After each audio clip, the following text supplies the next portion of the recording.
On this episode of the Kevin Widdop Show, I speak to Jabari Smith on going from New Orleans to Nairobi, on turning his dream of becoming an international TV host into reality, and why money is energy.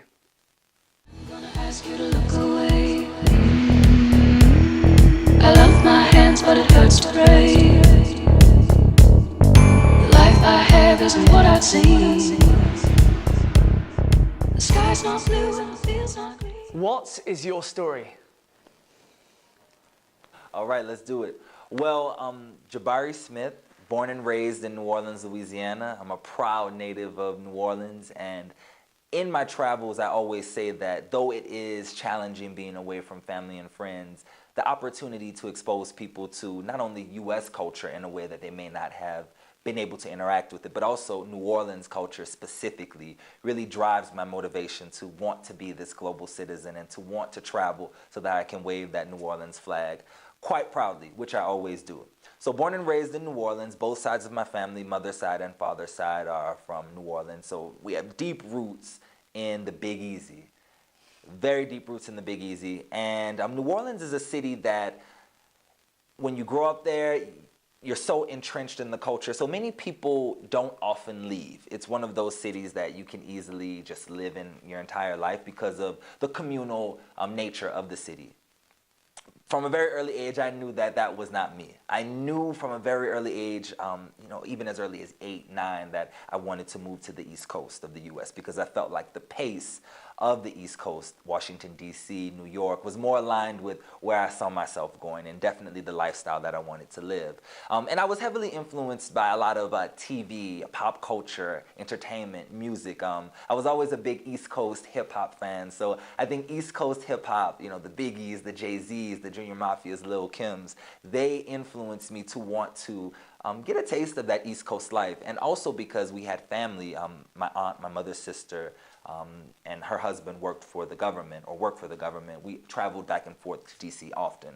So I was always familiar with life beyond New Orleans, particularly the East Coast. So how my journey as a motivational speaker began, I always say it started at 12. I mean, literally at the age of 12 is when I started competing in speech and debate competitions. And these competitions really allowed me to recognize this great talent that I had for public speaking. And even before then, I was always the kid from kindergarten who was like the chief reader in programs or graduations, always the lead role in school plays. So this talent, this passion for performance, as well as this ability to make really strong connections with people was honed from, I would say, my preteen years. But once I started competing in speech and debate competitions at the age of 12 is where the journey really began to unfold. My first speech was a dramatic interpretation piece called Scratch the Newsboy's Dog. And it's funny because that piece really is the launch pad for this journey, even more than 15 years later as a motivational speaker and now TV host. Scratch the Newsboy's Dog was all about an orphaned kid who only had his dog. It was his only link to a real relationship, to real family. And throughout the course of this 6 to 8 minute piece, the boy's dog dies, Scratch dies, and ultimately this leads the boy to dying as well. So it really allowed me to, tap into this really emotional, dramatic side that I never really tapped into on that level before. And as I began to win, competitions, first place here, second, third place, it allowed me to get a scholarship to high school of my choice, De La Salle Catholic High School in New Orleans, where I was really a star on the speech and debate team. I competed all 4 years across the U.S. in national speech and debate competitions, ranked second in the U.S. one year, third in the U.S. another year. And that was really like my sport. Speaking was my sport. Speaking and student government, I would say, were my sports, because as much as I had this passion and this talent for speaking, I loved people. I was always the guy who wanted to be friends with everyone. I always say, I don't know a stranger. Everyone has the potential to be a best friend. And that really took shape for me in high school, where in an environment where your social capital really allows you to navigate and be successful. Even as early as high school, my freshman year, I saw that that social not necessarily status, but relationships were capital, and could really assist me in being successful and also influencing others positively. So positive energy has always been paramount in my journey, and I think, through my speech and debate success and student government and just being a general friend to everyone, I was able to maximize that as the student body president of my high school, and then went on to receive a scholarship, a special performance scholarship to Howard University, which was my top choice university in Washington, D.C. And at Howard, the journey, boom, it blossomed in ways that I'm still grateful to Howard for allowing me to grow. Not only did I compete in speech and debate, but I joined several fraternities and social organizations. But the biggest opportunity came with me being elected to the student representative to the Howard Board of Trustees.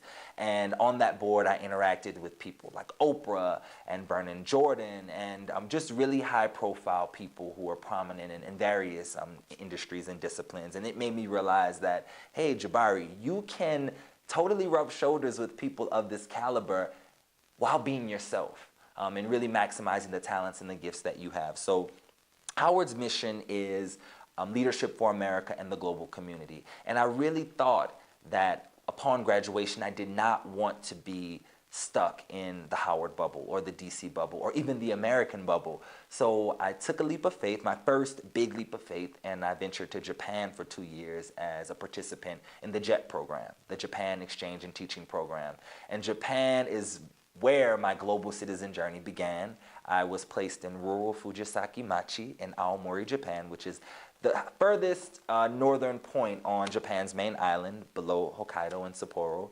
And I was the only foreigner in my town, the first black man to ever live there, and literally it exposed me to the amazing wealth of opportunities that stepping beyond your comfort zone could provide. So yes, I was in a position as a teacher teaching English to preschool students, elementary students, junior high students, and adults, but I was also a student who was equally learning just as much from my students who I sought to teach. So I realized that there was a great amount of opportunity to teach or to learn about another culture and living, in such a different culture than my own native American culture. But there was also a great opportunity to teach because everywhere I went, I was, hey, 50 Cent, hey, Will Smith, Obama, Diddy. And it was actually quite amazing to see that I was compared to every stereotypical black entertainment or public figure, and realizing that for many of the people that I interacted with, if not most, I was the first person, not only from America, but the first black person that they had ever interacted with.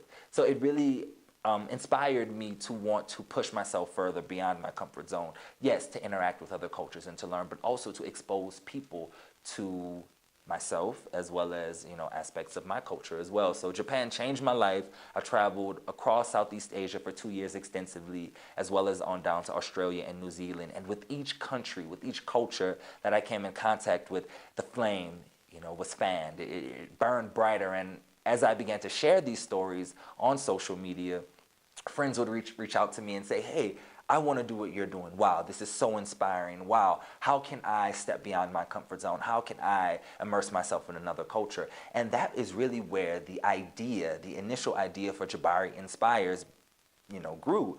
I didn't realize how inspiration was taking shape in my life, but over the course of that first year in Japan, it became this major pillar for me.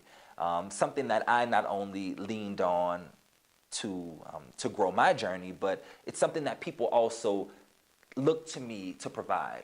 And in 2009, literally Jabari Inspires began with me starting a Twitter account. And I recall asking a friend of mine, hey, should my Twitter name be Jabari Inspires or The Jabari Show? Because even then I had this vision of wanting to host my own international talk show. And as I began to travel, I wanted that to develop into a travel show. So this is literally a dream that I've been verbalizing and working toward for a decade. And I would say that that has been one of the key ingredients to me now catching that dream of having my own series. Aligned with my brand, Jabari Inspires, is the fact that I never stopped verbalizing it. Literally, people would always ask, what is your big dream? Yeah. To own and host my own internationally syndicated talk travel series. and now that's here. And actually, now that I've seized this dream, it's like, okay, so now I have to grow this dream and build it. And then what's next? So it's an amazing feeling to see yourself actually achieving goals that you've been working toward and that you set over 10 years ago. And when you once thought of those as like your biggest dreams, it's like, no, now it's time to start dreaming bigger, to start strategizing, to reach greater heights. So I'm really excited about how that, will evolve for me as I build the Jabari Inspires show on TVC Kenya, and ultimately growing it to even bigger platforms, bigger markets. How did you turn your dream of becoming a TV host into reality? Well, I would definitely say that literally writing the dream down, I always say that if it's not on paper, it's not real. So belief in that vision to the point where it never once crossed my mind to doubt that this was my purpose. And I always encourage people, much like any business or organization has a mission statement or a vision statement, you have got to draft a personal mission statement for your life. My personal mission statement is to uplift and inspire lives across the globe. And that has allowed me to do many things. I always say that I'm a multi-passionate entrepreneur type. And even having, 7 jobs or so, but all aligned with that mission. So whether it's coaching or teaching, mentoring, speaking, and now I'm producing and hosting my own series, it's all been aligned with that bigger picture vision of inspiring people, and ultimately inspiring people to, one, see themselves as global citizens, as a part of this greater global community that we're all innately a part of, and 2, catching their dreams, understanding that the dream that you have is a result of your unique gifts, talents, passions, and interests. Nobody else can dream a dream the way you can dream a dream. So I want people to understand that if you've been given a vision, don't worry about other people not understanding that vision. Simply show them that vision by working toward manifesting it. Not too many years ago, when I initially got into building Jabari Inspires, I recall friends and family saying, oh, Jabari Inspires is your hobby, or oh, that motivational speaking thing that you do, that hobby. And I would be really frustrated because in my heart, I knew that it wasn't a hobby. In my heart, I knew that it was a calling. And I knew that it was a calling because literally growing up, I said I wanted to be a doctor all my life. Despite this talent and this passion and this success in speech and debate, I always said that I wanted to be a doctor. I ended up going to Howard University initially as a pre-med major, a psychology pre-med major. And within my first year, I knew that that was not the path that I wanted to walk or was destined to walk. So within my second year, or even prior to my second year, my sophomore year at Howard, I transferred to the School of Communications as a broadcast journalism student, which was so much more aligned with everything that I had been building to that point, or the talents that I really had been developing and honing. So ultimately, this has been a journey that has allowed me to really rely on these gifts and talents that I've been developing from a very young age. I always say the creative adult is the child that survived, and I believe I'm a living testament to that because I literally allowed the creative talents and the creative success to build to my creative success as an adult. I woke up in Japan one day and it was literally like, Eureka! I'm a motivational speaker. Literally never before that moment had I thought of myself as a motivational speaker. I never thought Jabari is a motivational speaker. Of course, I knew I had a talent for speaking. I loved people, really wanted to make people feel good. But as far as saying I was a motivational speaker, no. Woke up on a cold and snowy morning in Japan and said, hey, dude, you're a motivational speaker. And literally that is how, this journey began to unfold. So I would say that when you have a vision for yourself, you have to stick to that vision. You have to promote that vision. You cannot worry about people not understanding it because literally people perhaps didn't understand the value of my dream to be this, international motivational speaker or have this talk series, this travel series. Until they saw it actually manifesting. But one of the things I think that has made my journey so special and has allowed me to surround myself with so much support and encouragement and love from literally almost every person I've ever encountered is because they've seen that journey. My journey to this point has been very public, and it's been public because I've gone after opportunities where I've required. I'm gonna ask you to look away. Tune into part 2 of my interview with Jabari Smith, aka Jabari Inspires, to find out how he used a crowdfunding project to launch his journey from New Orleans to Nairobi, and find out why the destination is nothing without the journey. I'm gonna ask you to look away. I love my hands, but it hurts to pray.